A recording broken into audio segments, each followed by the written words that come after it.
The market doesn't know what keeps you up at night. It doesn't know when you want to retire, and it doesn't know how old you are. The simple truth is, the market doesn't care. But if you care, you've tuned into the right place. You're listening to Investor Resources, bringing clarity to the confusing world of finance. Here are your hosts of Investor Resources, Don Creech and Perry Sykes. I'm Don Creech. And I'm Perry Sykes, and welcome to the Investor Resources Podcast. Well, in the finance business, there are facts and there are stories. And your challenge today is to sort them out. Because there's lots of both of them. There's lots and lots of facts, and there's lots of stories, and they don't always meet in the middle, and the truth comes out. And sometimes not because the source, whoever's delivering the story, is trying to lead you astray. It's just that some of these things get so complicated that you can come to a conclusion that's just off base, and you need to look out for that. And unfortunately, especially in the world of finance, like you said, Don, it's up to the consumer of the information to look at whether or not what I just got told, is that accurate or not? And if it's accurate, is the outcome true? Does that make any sense? And that's really the dangerous part. You can go fact check something and you can look it up and you go, hey, that fact they just mentioned is exactly right. You know, the interest rate is right where they said it was, or inflation is right where they said it was, or the market trend is right where they said it was. Does that mean their conclusion about those facts is accurate also? No, it doesn't, unfortunately. It just means that's their opinion. And you need to be able to separate those, because once you start looking up data and you get the message, oh, okay, that data is correct, you tend to just trail along and say, well, then the rest of what they said is accurate too. And it's not. You have to be able to separate the data and the facts from their opinion about what the data means. And it gets a little complicated, but there's no easier way in finance. You really have to do a little homework yourself and see if it sounds like those people know what they're talking about, or whether they're just stating an opinion. There's nothing wrong with that. Just make sure you know it's just an opinion and not necessarily going to come to pass as they say it is. Well, it's not just a problem for consumers. It's a problem for anybody who is theoretically a journalist. If maybe Sure. Most of them are just reporters. They're not really doing a lot of deep dive research. Or as somebody who writes a lot. And that is, how much of this do I include? If you've ever been, I don't know how this works now under the current court situation, but if you've ever been called as a witness, you stand up on the stand and you raise your right hand and you promise to tell the whole truth, nothing but the truth, so help you God, which means you're not going to leave anything out and you're not going to make anything up. And that's always a problem for the time slot that's so limiting on TV or even on radio. The clock is always running. I mean, we hear this. I hear this on Fox Business all the time, and they ask a guest a question. I have 30 seconds, John. What do you think about? And so now we've got 20 seconds left, and he's supposed to give you a nugget of information that will theoretically change your financial prospects. And that's just not going to happen. And I know I write regularly, and I hyperlink most of my stuff. Here's my opinion, here's my summary, here's what I was reading when I came to that conclusion. Most of the time, people don't have that reference. They just kind of take it at face value and hope it's right. When we manage 401k plans for some local companies, and we send out twice a month a letter briefly explaining what's happening in their portfolios in the market account and what we see as current events that impact decision making, constantly keeping you up to date and hyperlinking where our source is, or disclosing it. If it's not a hyperlink, it's here's our source, it's footnoted. When you're reading this kind of stuff, you need to be skeptical to begin with, because a lot of times the anecdotes are contrary. You heard one thing and somebody else who was theoretically reliable, just like the first one, saying the entire different story. And like you said, Don, it's especially dangerous on live television. live television, they don't have time to fact check what's coming out of somebody's mouth. So people get to say things and then later they may have to correct them, or it's just going to go on as, well, that's what Bob said. And, that's, he'll have to answer for that down the road, but it may or may not have been accurate. And again, it may or may not purposefully said to mislead anyone, but in the time constraints, you say things that aren't exactly in a context that allows someone else to understand where you were going with that, which is why it's so important. Like you said, Don, if we're given a report to anyone, or if we're doing a webinar, if we're doing podcasts with charts, we always put the links in there. If we've got the links, we put them in so you can go see where'd that data come from. And what might I make of that that's different? Because even with us, it's like, here's what we think this means. We don't mind if you go look at that. We are, a well-informed client is our best friend. We want you to know what's going on. And if you think something's different, we don't mind hearing from you saying, hey, that's good point. We need to look at that more closely or from a different perspective. We think everybody has the right to do that. So we don't ever make anyone believe we have all the information and you can't get it. And that's in financial services, a lot of times it's, you only can get this information from me. You need to come talk to me because no one else can give you this detailed information. And that is virtually never true. It's out there somewhere else. And that's what you need to see. That's what you need to be able to look at, all the data, and then make up your own mind. And do you believe them or not? And it's not always a black and white situation. Well, yes, this is true, or no, it's not. Especially in financial and economic decisions, there is so much gray area. That's what it mostly is. Are you leaning one way or the other? That's why we deal in probabilities. What's more likely to happen? What's less likely to happen? Because no one knows for sure what's going to go on. And if you see some things stated in those kinds of statements that this is where we're heading for sure, boy, be very careful with those because they're probably not going to be very accurate. If you think there's an easy way to get around to the indecision, that basically there is not.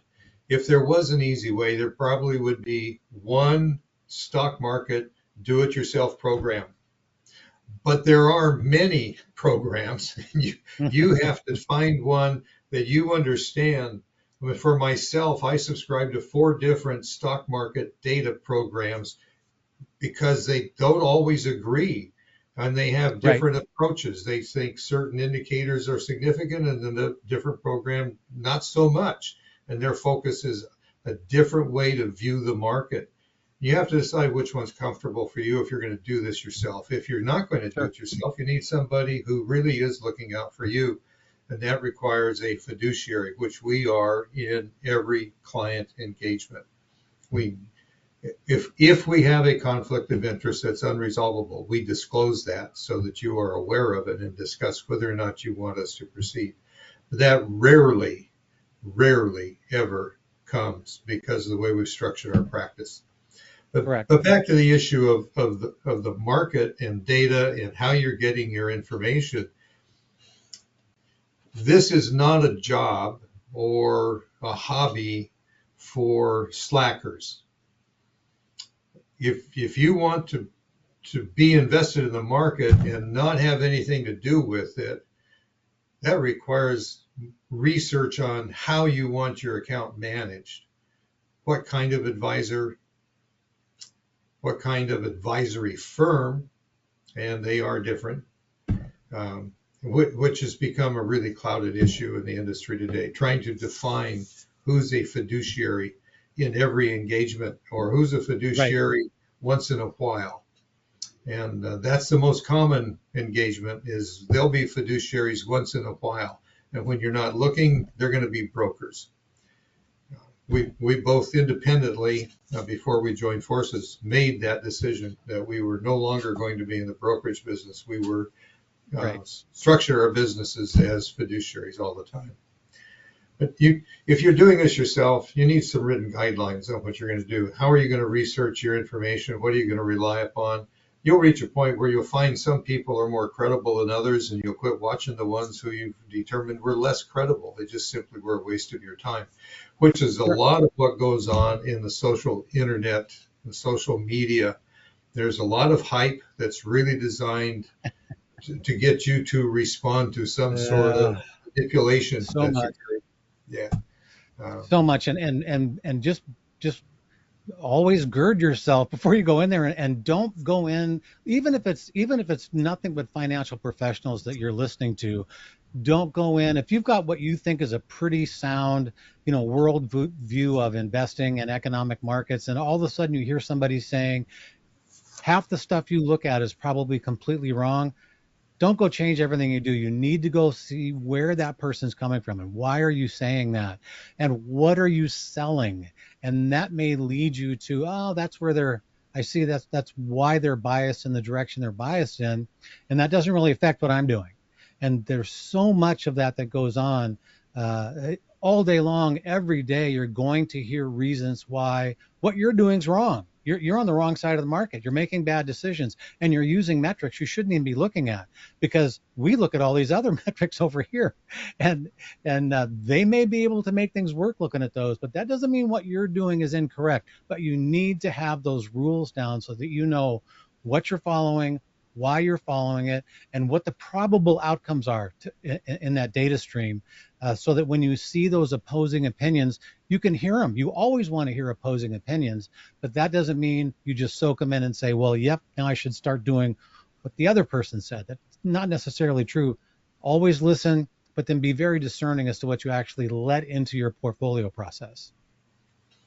well, what that brings to mind is the regret issue when I I feel like I've missed out, and that's pretty common with Yep. what's happened with the mega cap technology stocks and AI. Sure. In recent weeks, that segment, those seven stocks, have been selling off, and part of that was related to the Japanese yen carry trade, which we won't go into today. We've discussed that previously, but it caused a lot of panic among investors who were highly leveraged, and we're starting to work back up. But of those seven stocks, most of them are still in downtrends, even though they've bounced off the bottom from earlier in August. They're still below their previous highs, and Yep. people feel like they've missed out because they weren't in it early enough. But most likely, those investors have held their technology exposure since before COVID. And if we go back and look at 22, the market was down, and tech stocks particularly were hard hit. And from there until the recent high end of last month, basically the tech stocks, the mega cap 7, are up 11.9% because they took 22 months to recover from the losses, the big losses that were incurred. So Yep. perspective is important. Just exactly Very what much. am I dealing with? And if I was underweight technology, am I still okay with my rules? How does my portfolio work? Or do I simply chase something that's hot at the moment? And of course, once I start chasing it, I'm going to get exhausted somewhere. If I go out and start running, there's a point down the road where I'm not going to run any longer. Right. And that same thing happens with stocks. There's a point that stuff that's actually attracting money and is rising in price, the money flow is going to stop and the price is going to reverse. And if you aren't an active participant in your own decision making processes, you're going to get whipsawed and the losses are going to come back. So what do? You adapt to be a buy and hold and wait 50 years for it to work? It's not a good idea, and it's also not a good idea to say, well, the Magnificent Seven is done. They're blown up. We're done with those. We don't ever have to look at those again. They're dead and gone. Let's move on to new things. Usually doesn't happen that way. Things go in cycles. Nothing goes straight up forever, and something that's backed up a bunch, but is still essentially a very strong corporation in any field, maybe a very good time to go ahead and buy some of that, because it's going to be picking back up again. Even if you wait until it begins to pick back up, You don't discount it. When things get when we sell things out of our portfolio, it's never out of spite, and it's never say never. It's never like, well, that's it. We sold our gold. We're never buying gold again. Nope. We'll buy gold as soon as it looks right for the portfolio again. As soon as gold looks like it's a good investment again, it'll be back. Same way with technology, same way with commodities, same way with energy. It doesn't matter what you're looking at. It's only good as long as it's still producing strong returns and it's in a good trend. And when that changes, so does the exposure in a portfolio. And that's the best way to try to be on the most profitable side of the market at any given time, not just buy it and forget about it. So with regard to the technology, the recent sell-off, deep sell-off in August in technology, which affected the S&P 500 and of course the Nasdaq 100 because they're overweight in these 7 stocks, was basically driven because of leverage. High risk investors were overly leveraged, and when the yen carry trade backed up on them, they had to pay the bank back, and they had to pay it back in big bucks in short order, and they had nothing to do but sell to raise the money. That's kind of an external event. The selling that is there right now, this last earnings season, particularly with NVIDIA, the concern is companies are spending a ton of money, and investors want to know when it will turn into a profitable enterprise. That will be resolved probably over the next several quarters or maybe a year and a half, but that will return the technology leadership back into the market. Right now, leadership has shifted to financials, industrials, and healthcare. Those have all been replacing the mega cap 7 as leaders in the market. And if your portfolio is not adjusting to those kinds of facts in the market, give us a call. Let's talk about it. Send us an email. We'll do an analysis from our perspective, how you're positioned in your portfolio at the present time. We don't need to know how much money you have. We just need to know what it is you own. That's where the analysis comes from. Anyway, contact us. Subscribe for our podcasts right down there at the button, right at the bottom of the page. Give us a call, register for the next webinar. Have a great day.